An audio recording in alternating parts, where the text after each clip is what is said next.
Welcome to Session 1, Understanding Safeguarding and Prevent, for your Level 2 Safeguarding and Prevent qualification, brought to you by Poplar Harker and Solutions Equinox Training Solutions. My name is Phil Church and I shall be your session narrator.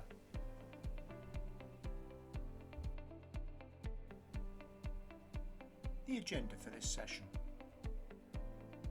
There'll be an overview of the programme, followed by the Session 1 content. There'll be an opportunity for you to find out how to ask questions to us and we can provide you the answers, and an opportunity for you to provide session feedback to us.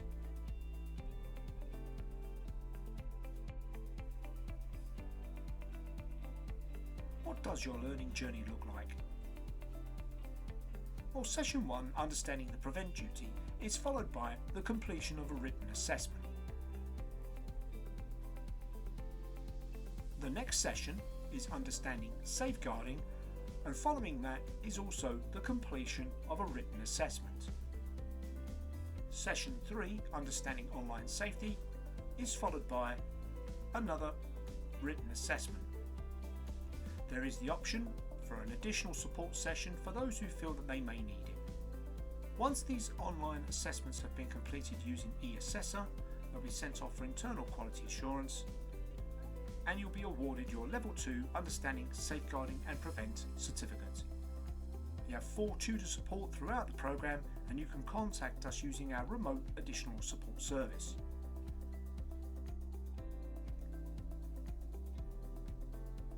Completing your assignments. It is important to understand the action verbs in the assignment questions. Action verbs such as define. Your answer must give the precise meaning of a word. In order to describe something, you must give a detailed account of it. So for describe, imagine you are describing someone to a friend. You wouldn't say hair, eyes, nose, mouth, arms, legs. You'd go into some detailed description and detailed features about that person. So you'd tell me about the colour of their hair, the style, the length, their ears, how big they are, how small they are, their eyes, the colour, and so on and so forth. Too many times when it comes to describe, we see one sentence or a list. We don't want to see that. Explain. You need to ensure that your answer is clear, revealing relevant facts.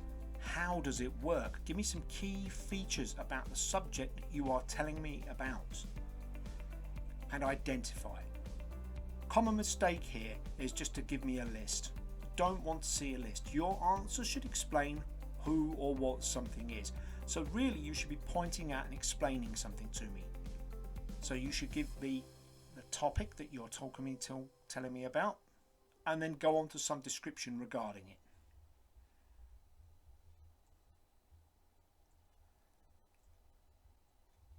We will tutor you throughout the whole programme and help you to complete 3 assignments, and as I stated, once you've submitted your assignments, they will be assessed.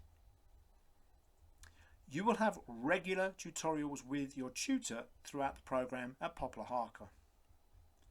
And once all your assignments have been completed, they'll be submitted for internal and external quality assurance, and once this process is complete, you'll be awarded with your qualification. We have a remote assistance service, and we can be contacted at learners@solutionsequinox.com. But this is important. You must mark your subject headings in your emails as Cache 2 Safeguarding, so we can ensure that they won't get lost. And if you need to speak to us, our telephone numbers are there below.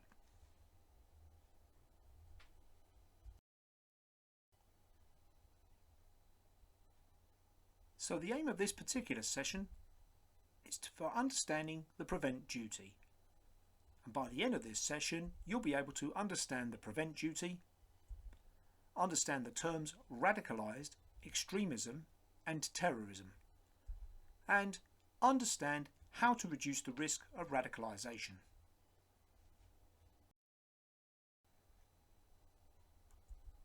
The prevent duty.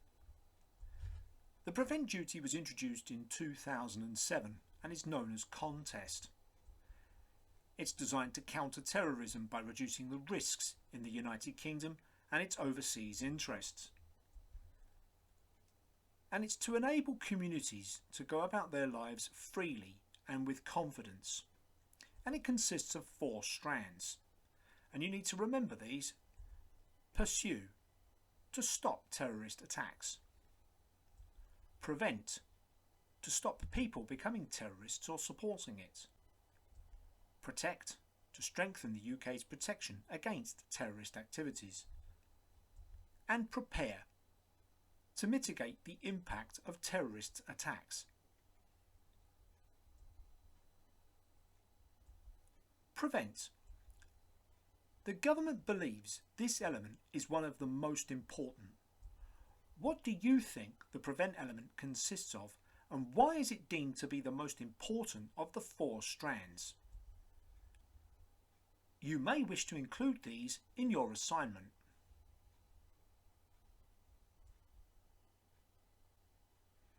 Some key points you may have come up with is it's not possible to resolve the threats by simply arresting and prosecuting more people.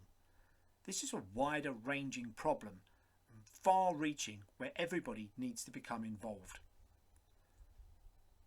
And there's a duty to educate and prevent radicalisation by challenging extremist ideas that are conducive to terrorism. And the Counter-Terrorism and Security Act, that was introduced in 2015, includes the prevent duty under Section 26. And this requires authorities to have due regard to the need to prevent people from being drawn into terrorism, especially if they are vulnerable. Authorities must be actively involved in helping to reduce the threat of terrorism in the UK by protecting individuals from the risk of radicalisation and stopping people supporting terrorism or becoming terrorists.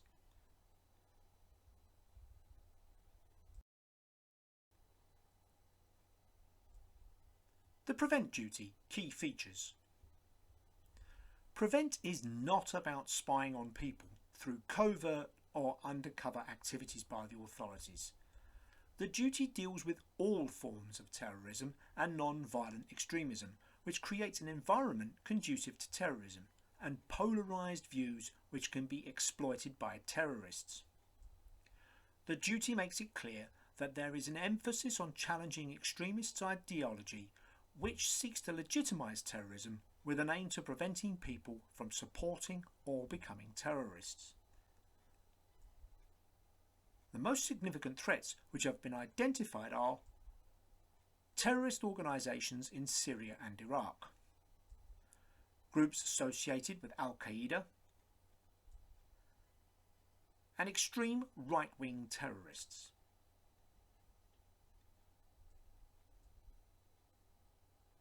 Other key features, where responsibilities and authorities are about assessing the risk of individuals being drawn into terrorism, or raising concerns about individuals who may be at risk of becoming terrorists,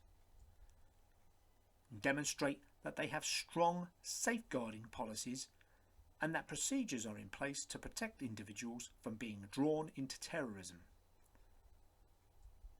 to provide training to their staff which enables them to identify individuals at risk of being drawn into terrorism, to challenge extremist ideas that are used to legitimise terrorism,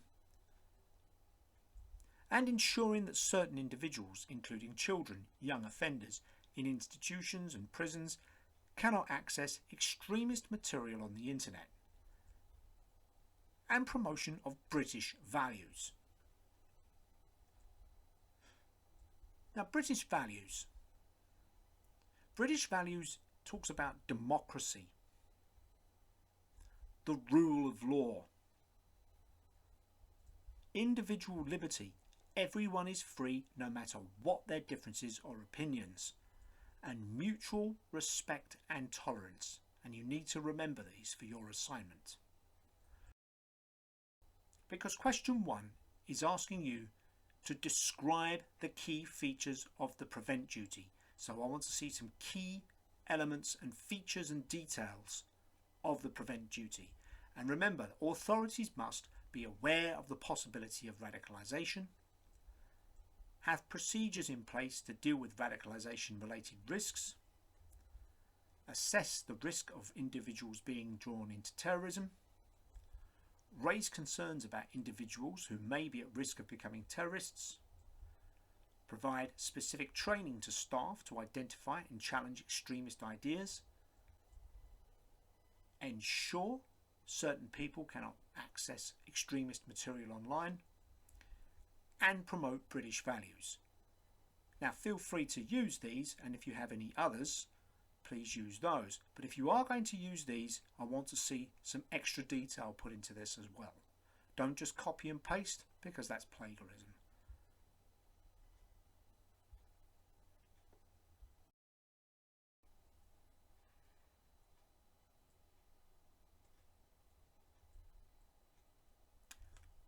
What does a terrorist actually look like? If we do not know what a terrorist looks like, then what is terrorism? What do you think terrorism is? These are not easy questions to answer, and academics have been debating for years, and there is still no universal consensus. Nelson Mandela was once convicted for being a terrorist in South Africa. Gandhi was accused of sparking insurrection in India.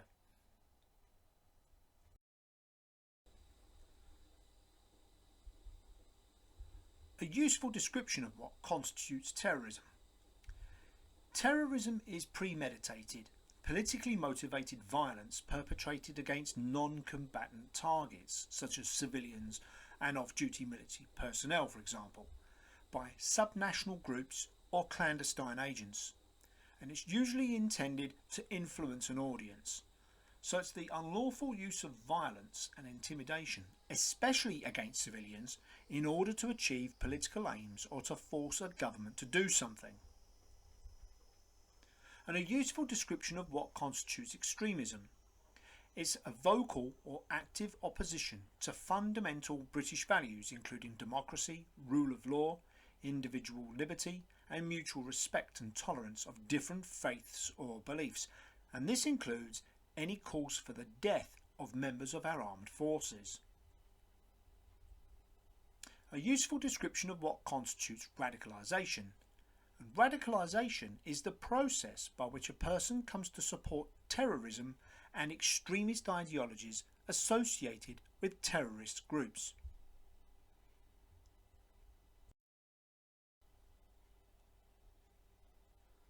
Question 2 is asking you to define the following terms. Terrorism, and that's the unlawful use of violence and intimidation, especially against civilians, in order to achieve political aims or to force a government to do something. Extremism, and remember, it's the vocal or active opposition to fundamental British values, including democracy, the rule of law, individual liberty, and mutual respect and tolerance of different faiths or beliefs. And finally, radicalisation, which is the process by which a person comes to support terrorism and extremist ideologies associated with terrorist groups.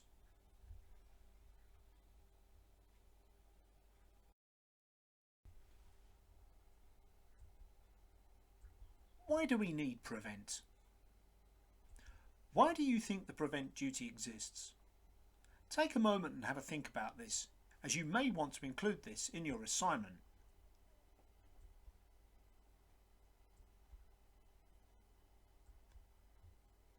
You may have come up with the following. Britain is a democratic, multicultural society, and communities from a wide range of countries and cultures. It has a diverse culture with different languages, religions, ethnicities, belief systems, and cultural norms. Some individuals and groups may not agree with Britain's values and may seek to disrupt their everyday lives by committing acts of violence. And British citizens have been involved in terrorist offences both here and abroad. The prevent duty was created to help the authorities identify individuals who are vulnerable to being contacted and recruited by terrorist groups and to prevent this from happening. So it is important to understand that there are no stereotypical terrorists. They come from all walks of life, ethnicities, religions and cultures. It is therefore important that we are all vigilant within our communities.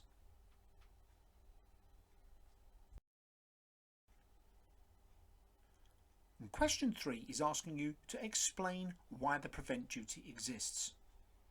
So you may want to consider that it's to protect Britain's values and its democratic multicultural society.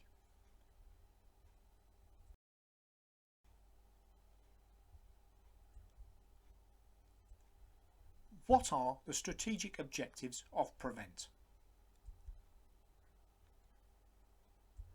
There are 3 strategic objectives of the PREVENT duty. Number 1, to respond to the ideological challenge of terrorism and the threat we face from those who promote it. Number 2, to prevent people from being drawn into terrorism and ensure that they are given appropriate advice and support. And number 3, to work with sectors and institutions where there are risks of radicalisation that we need to address.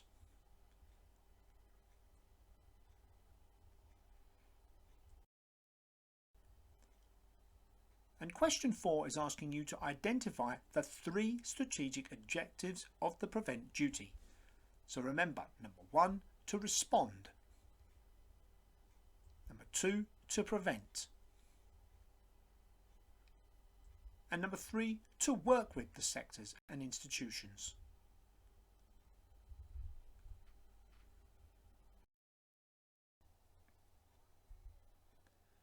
Who needs to comply with the PREVENT duty? Well, it's organisations such as the NHS, local borough councils, police services, the prison service, the probation service, and organisations such as Ofsted. Well, what are your responsibilities in relation to the PREVENT duty? If you take an organisation such as the police service, they have a role to protect the public and enforce the law. And they have responsibilities to ensure that PREVENT is included in all aspects of policing, to disrupt extremist activity, to advise other authorities, and to attend events attended by extremist speakers, and provide reassurance presence in public spaces, and so forth.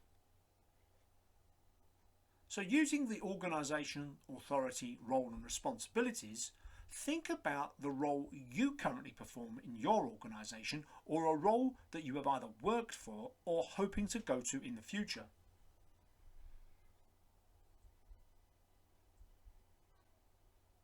Think about the training, identifying the risk, the safeguarding policies and risk assessment, advice and guidance that organisation must apply.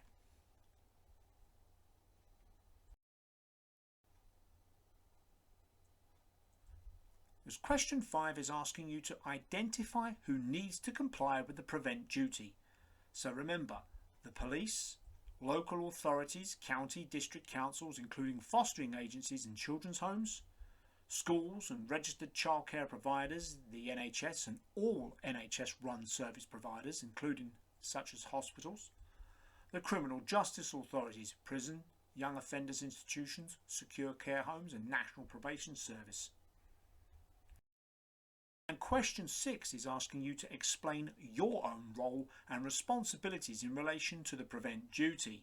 So for example, if you work in the healthcare sector, you may want to remember that you have to renew your PREVENT related training on an annual basis, performing risk assessments, apply confidentiality rules and procedures when dealing with sensitive information, taking part in safeguarding forums and so forth.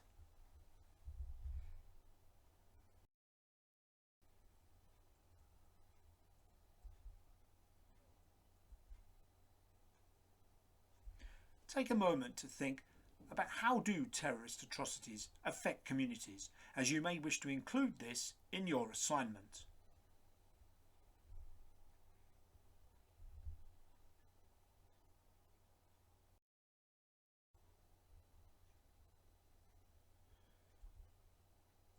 Extremist groups, radicalisation, extremism and terrorism. Extremist groups use violence or extreme methods to try and bring about political change. Their values and beliefs are therefore directly opposed to those of communities in mainstream society. Al-Qaeda, known by other names including Al-Nusra, Jabhat al-Nusra, Hilal al-Sham, and so forth. Founded by Osama bin Laden, this group was responsible for many terrorist atrocities, including 9/11 in the United States. Al-Qaeda declared holy war on Jews, Americans, and all their allies. Prolific use of the internet to spread their propaganda and recruit people, especially those who may be vulnerable and susceptible to their message. Can you think of any other groups or organisations that would be classed as extremist? Why do you think they are extremist in nature?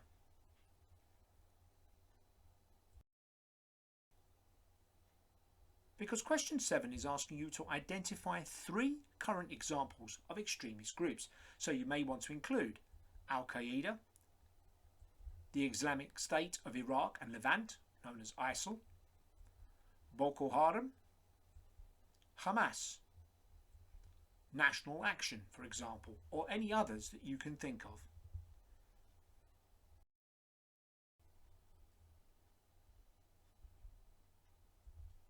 The difference between radicalisation, extremism and terrorism.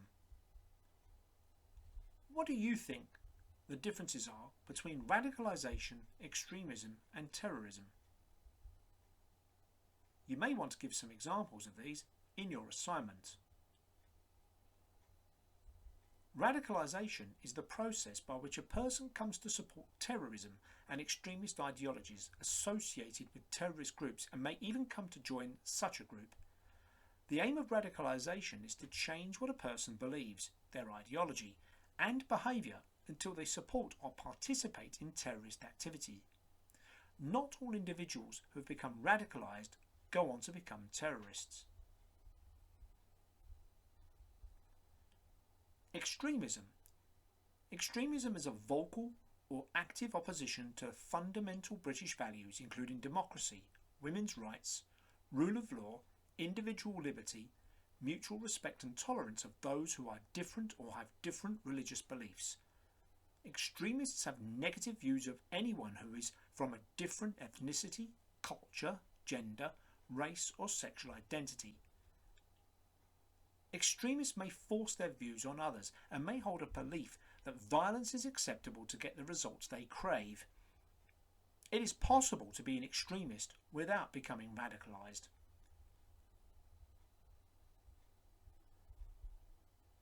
Terrorism, as stated in the earlier part of the session, there is no universally accepted definition of terrorism. In the UK, the commonly accepted definition of terrorism is the unlawful use of violence and intimidation, especially against civilians, in order to achieve political aims or to force a government to do something. And the Terrorism Act 2000, for an act to be considered terrorism, it must involve serious violence against the person, serious damage to property, a threat to a person's life, a serious risk to the health and safety of the public, or serious interference with or disruption to an electronic system.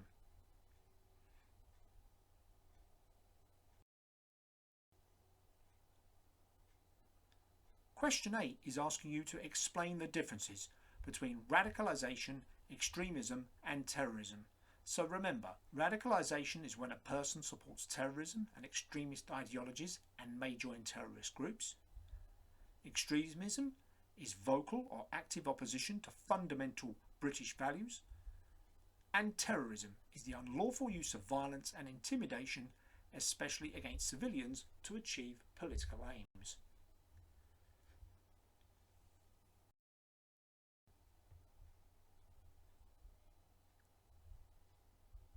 Individuals and groups vulnerable to radicalisation. Why do you think individuals or groups become vulnerable to radicalisation?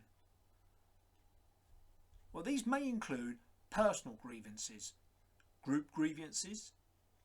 They may have influence from their family and friends. They may have been isolated from their friends and family and other members of the community. They may themselves have been a victim of religious hate and have been rejected potentially by their family or peers. They may have had traumatic events in their life and may want to take revenge. They may be in conflict with their family and friends. They may have possession of extreme material. They themselves have been a victim of hate crime and so forth.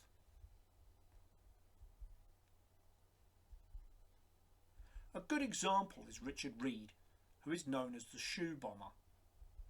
He was a career criminal who converted to Islam whilst in prison and became radicalised after travelling to Pakistan and Afghanistan.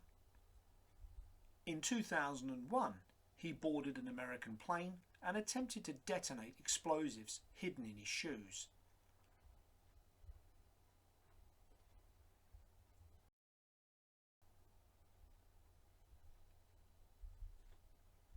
Risk factors leading to potential vulnerability. Risk factors for extremism views and being drawn into terrorist activities could come from the individual, where there's been elements of childhood abuse and neglect, impulsivity, low self-control. They may have aggression or low intelligence through lack of attending school. They may have substance use. They may have a positive attitude towards offending. They may themselves have already been involved in antisocial behaviour and have previously committed offences. They may have low self-esteem. They may be members of a gang. They may have had a head injury that has left them open to vulnerability and persuasion. Whereas the family, they themselves could come from a socio-economic status, either being rich or poor. Both can be vulnerable. They themselves may have antisocial parents, including substance abuse. They may suffer from poor supervision, and the parents themselves may be involved in criminality. At school, the risk factors such as low school performance, they may be bullying others. They may be becoming truant and having school exclusion and being sent to pupil referral units. Where in the community, in urban areas and areas with high crime and local deprivation, where there's adverse community circumstances of mass unemployment or high crime, and their peer groups may be delinquent themselves and committing crime. These are all risk factors that lead to potential vulnerability of radicalisation, extremism and terrorism. And these vulnerability factors and signs. The personal factors, such as a difference they may be feeling about themselves. There may be a difference in their age, their ethnicity, their mental health, their sexual orientation, their religion, their gender and their disability are all personal factors that could have a vulnerability and be exploited. If you take the situation the person finds themselves in, they themselves may be having risky behaviour, petty theft, small amounts of drug abuse or alcohol abuse, running away from home and going behind their parents' backs. The abuser may be present. The person trying to bring them into radicalisation is there with them as part of their family, friends, peer network. They themselves may be in poverty, and the thoughts of gaining money to commit these offences might get them out of the situation they are in. There may be a lack of support from their friends, family, government, local government. They may be being groomed into terrorist activity, maybe being groomed by gangs that are radicalised and are using this person who's vulnerable and wish to exploit them for their own means and needs. Their immigration status. The situational factor of immigration status could be that the person is open to exploitation because they could be threatened to turn to the authorities if they do not follow what they want them to do. There is a lack of power or a perceived lack of power from the person that they find themselves in. They may have poor language skills and may be isolated from their own community of friends and family. There could be elements of coercive control from someone who has got a position of authority over them or feels they have a position of authority over them. There may be family instability and adverse community circumstances as described earlier. There could be mass unemployment or high crime.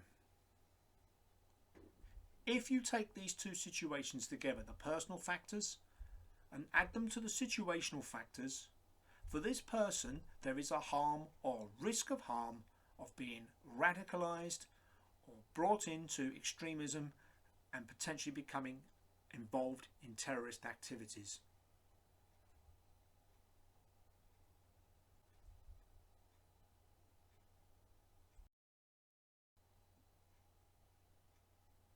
Question 9 is asking you to explain why some individuals or groups of individuals can become vulnerable to radicalisation. So think back to the chart you saw.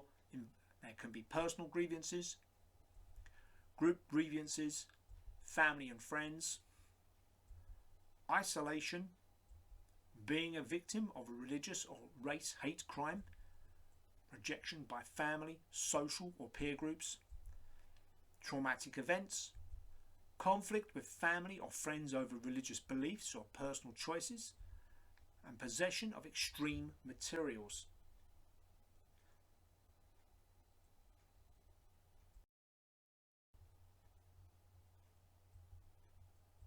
How extremist groups exploit vulnerabilities. How do extremists exploit vulnerabilities?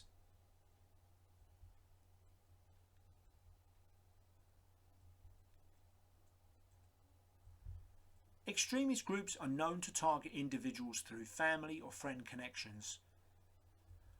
Vulnerable individuals and groups include those who lack support networks, social ties, or feel alienated from society and perceive themselves as victims. Extremists target those who show signs of dissatisfaction or discontent and present an ideology that is credible, appealing, which is tied to the individual's own feelings of injustice. Vulnerable persons are in effect groomed through offers of friendship and kinship.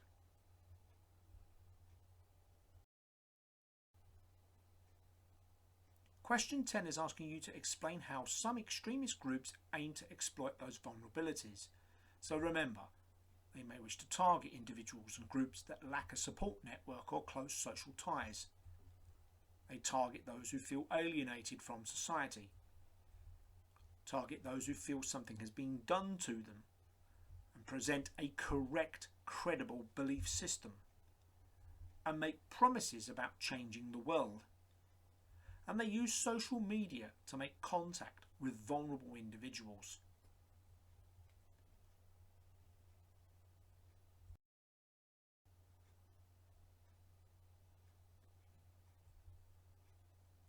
Reducing the risk of radicalisation. There are 3 ways to reduce the risk of radicalisation, and it's about building strong, inclusive communities that have good services where every person feels included and valued. Having mixed schools.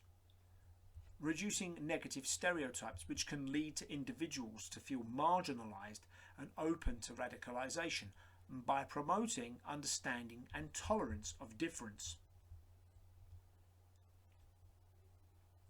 But what does this actually mean? The 3 models to reduce radicalisation that you may want to research further include the Religious Rehabilitation Group, Singapore, the Aarhus model in Denmark, and Exit to Enter in Germany. And you may wish to include these in your assignments. Please don't just note their names, tell us a bit about them as well, please.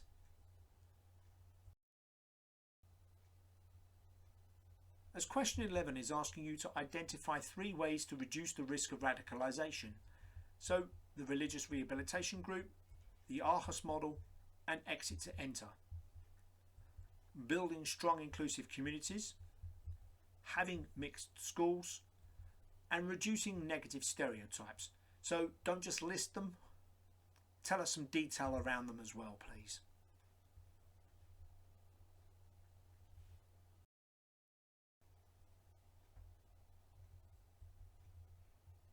Signs of possible radicalisation. When attitudes, behaviours and actions might indicate signs of potential radicalisation. However, before jumping to conclusions, consider teens often experience mood swings as part of growing up. They may be reserved, quiet, withdrawn or argumentative. This does not necessarily mean that they have been radicalised. There may be an unwillingness or inability to discuss religious views, an inability to listen to others. They may become isolated from their friends and family. They may have an unwillingness or inability to discuss worldviews and become argumentative over them. They have a change in behaviour, being abusive to who are different to them, race, gender, religion or sexuality. They may be speaking like they are reading from a script, so it's not really coming from them. May have sudden changes in appearance and an expression of sympathy for extremist ideologies.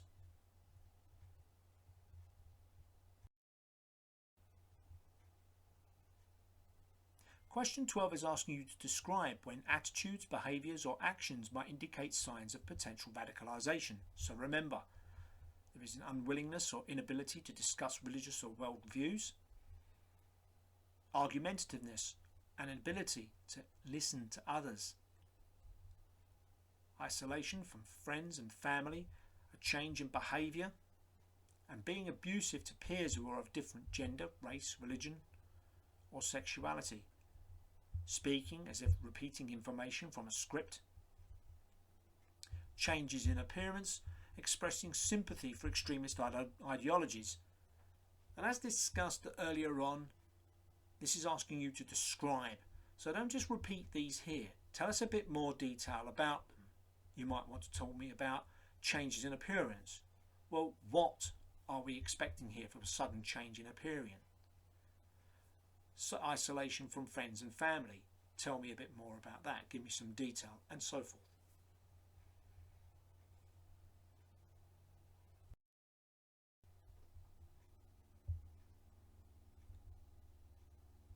Inappropriate behaviour or actions. When suspecting a person is at risk of radicalisation or is believed to be involved in extremism, it is important that everyone involved is careful about what they say or ask. You may be jeopardising a future investigation or court case. When trying to identify a person at risk of radicalisation or already involved in extremism or terrorism, a teacher, social worker or police officer could ask inappropriate questions. Your role is to flag up your concerns and present information, not to investigate. Leading questions which incriminate are inadmissible at court, so the type of questioning that you use in order to gather information is vitally important.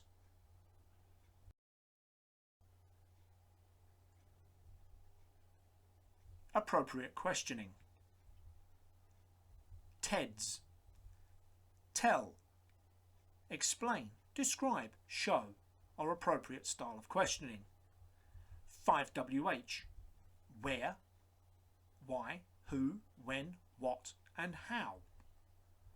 And avoid repeatedly using closed or leading questions, and closed questions only elicit a yes or no answer.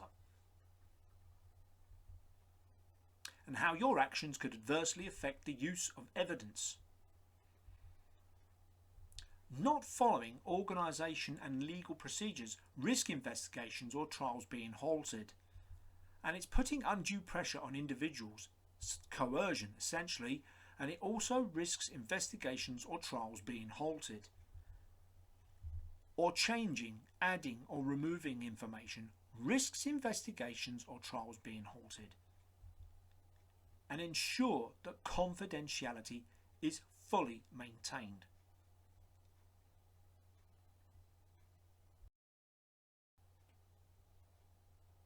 Question 13 is asking you to explain how your own actions or statements could adversely affect the use of evidence in future investigations or in court.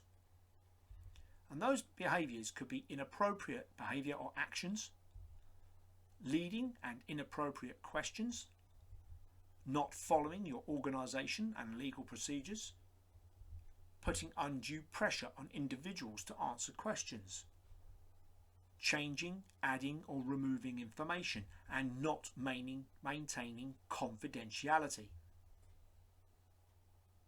Don't just list these, give me some detail surrounding each of these.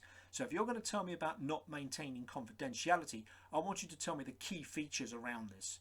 I want you to tell me the key features around leading and inappropriate questions. So don't just write leading and inappropriate questions. I want to know some details surrounding. So give me some examples of what these are and how they work.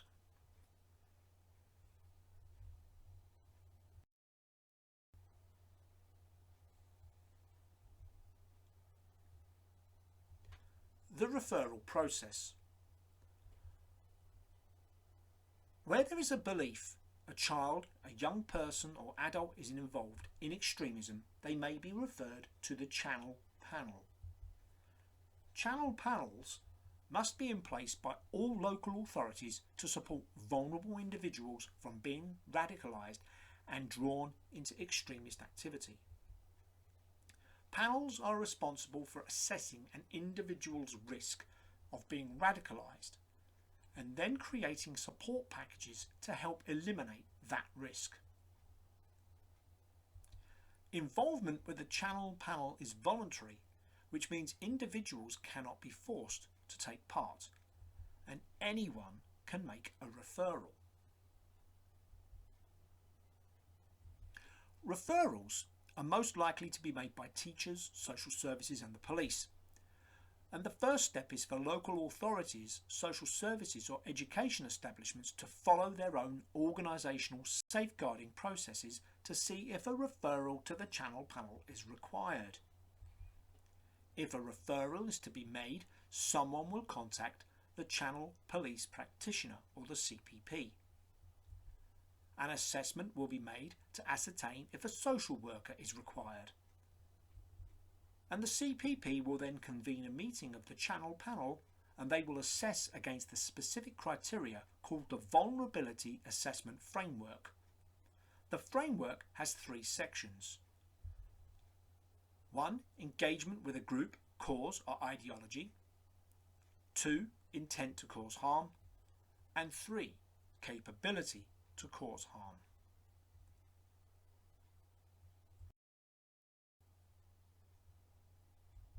Where an individual is identified as not required to progress further, they exit the process. If they are identified as requiring further support, a package is developed that is bespoke to the individual concerned.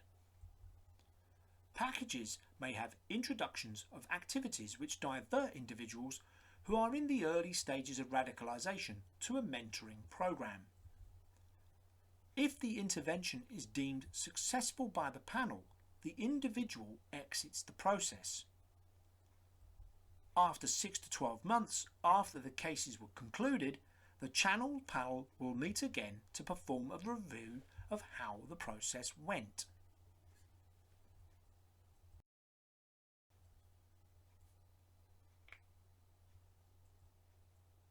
Question 14 is asking you to explain the referral process where an individual is at risk of radicalisation. So you may want to include key elements such as following safeguarding processes to determine if a channel referral is needed. Contact the local CPP. CPP will assess the individual and may call a channel panel. And question 15 is asking you to describe the intervention process for an individual at risk of radicalisation. And once the individual has been identified as being at risk, the channel panel will meet and perform an assessment using the vulnerability assessment framework. So remember to include that in your answer. And the process will be exited if no need for extra support is identified. And if the individual is identified as needing extra support, a unique package will be developed. And following an application of a package, the case is exited when the panel are satisfied that the risk has been reduced. And after 6 to 12 months after the exit, the panel reconvenes to review the process.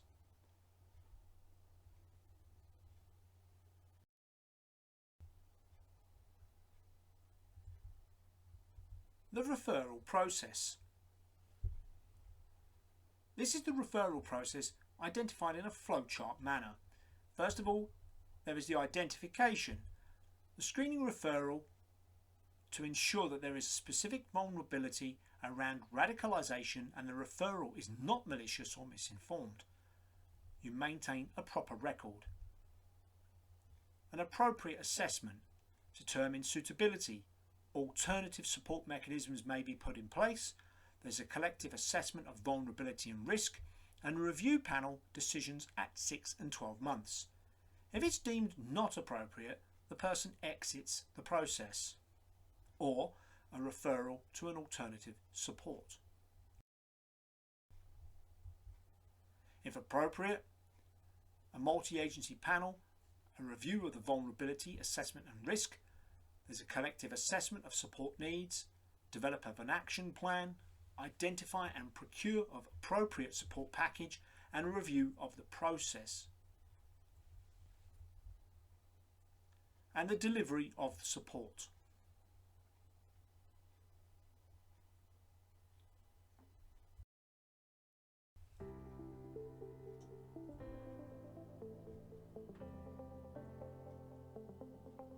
That is the end of session 1. If you have any questions regarding this assignment, please contact us at learners@soluciousequinox.com, marking your email as cache 2 safeguarding.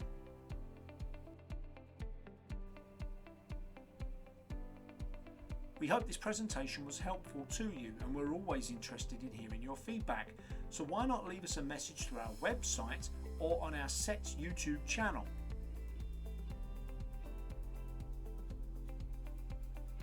Thank you for listening.